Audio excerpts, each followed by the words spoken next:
você assumiu a Ciena há menos de um ano. Conta pra gente qual que é a sua estratégia, quais são as suas metas para o próximo período. Vamos lá, na verdade, eu de fato assumi a Ciena faz pouco mais de 6 meses, né, aqui no Brasil.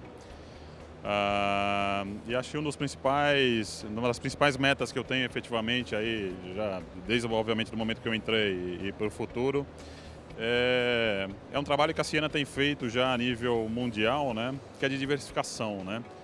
Diversificação que se traduz tanto do ponto de vista de um upsell, né, do nosso portfólio para a base de clientes existentes, né, porque a Ciena hoje tradicionalmente era muito, principalmente aqui no mercado latino-americano e no mercado brasileiro, muito conhecida efetivamente por suas soluções de transporte, né, de transmissão ótica, mas a Ciena tem um portfólio mais amplo, né.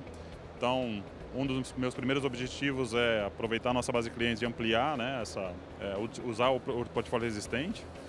E também expandir a nossa carteira de clientes, né? Hoje o mercado ele tem mudado bastante, né? O mercado das telecomunicações. E a gente está efetivamente bastante atento. Aqui no Brasil tem um movimento muito forte das operadoras regionais, né? Que tem ganhado bastante representatividade aí com construção de redes, de oferta de serviços de banda larga.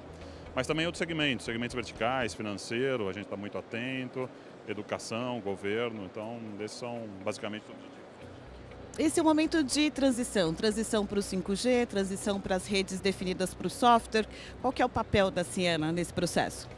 A Ciena tem um papel, eu diria, bastante importante, né, nesse processo de transição do setor de telecomunicações, né? Como eu havia comentado, o setor em si ele tem passado por uma mudança muito significativa do contexto aí de competição, né? Anteriormente, se a gente fosse pensar 15 anos atrás, as prestadoras de serviço elas competiam entre si, né? Hoje, na verdade, elas competem com uma infinidade de outros players, né? Esses players sendo, por exemplo, os OTTs, né? Os web scales, os provedores de data centers, esses provedores regionais. Existem estudos, inclusive, que esse ano, né? A canibalização das receitas das operadoras, por exemplo, com serviços de mensagem, em função da entrada dos OTTs, pode chegar a 60%, né? Isso se replica também na parte de voz. Aliado a isso, existe inclusive um movimento também de aumento do consumo de banda, né, dos usuários. Então, o cenário dos operadores era extremamente complexo, porque eles têm que fazer um investimento forte na rede, ao mesmo tempo que existe uma pressão cada vez maior sobre a receita, né? E a Ciena ela tem um portfólio, né, de soluções que permite aumentar de forma bastante significativa a eficiência, né, das operadoras do ponto de vista de redução de custos, né, que é o que a gente chama é o conceito que a gente chama de redes adaptativas, né. Essas redes adaptativas estão baseadas em 3 pilares, né.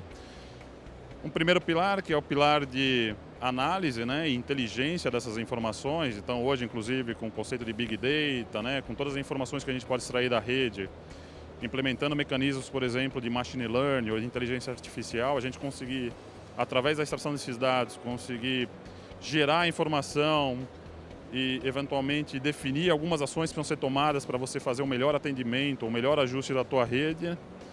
Uma outra camada que seria a camada de controle, que recebe esse insight, né, dessa camada de inteligência e processa e executa o comando para o outro pilar, que é o pilar da rede, né, que são efetivamente os equipamentos que estão distribuídos ao longo da rede e que precisam trazer a capacidade de entender esse comando, executar e se ajustar para atender efetivamente a demanda, que hoje é cada vez mais dinâmica, né.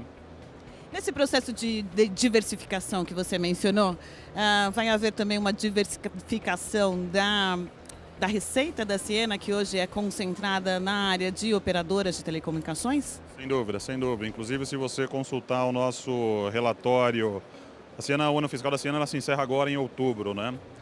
De 1º de novembro sempre a 31 de outubro. Se você observar, por exemplo, o nosso relatório que se encerrou em outubro de 2017, em 31 de 2017, você já pode ver uma participação, por exemplo, desses provedores de web scale atingindo 25% da nossa receita, né? Coisa que há 3 anos atrás, por exemplo, em 2014, era de 15%. Nesse terceiro trimestre de 2018, né, que se encerrou em julho, a nossa composição da receita já veio 37% de não telcos. Quer dizer, então, efetivamente é algo que tem acontecido e a gente tem estado bastante atento e explorado esse potencial que tem surgido de outros setores.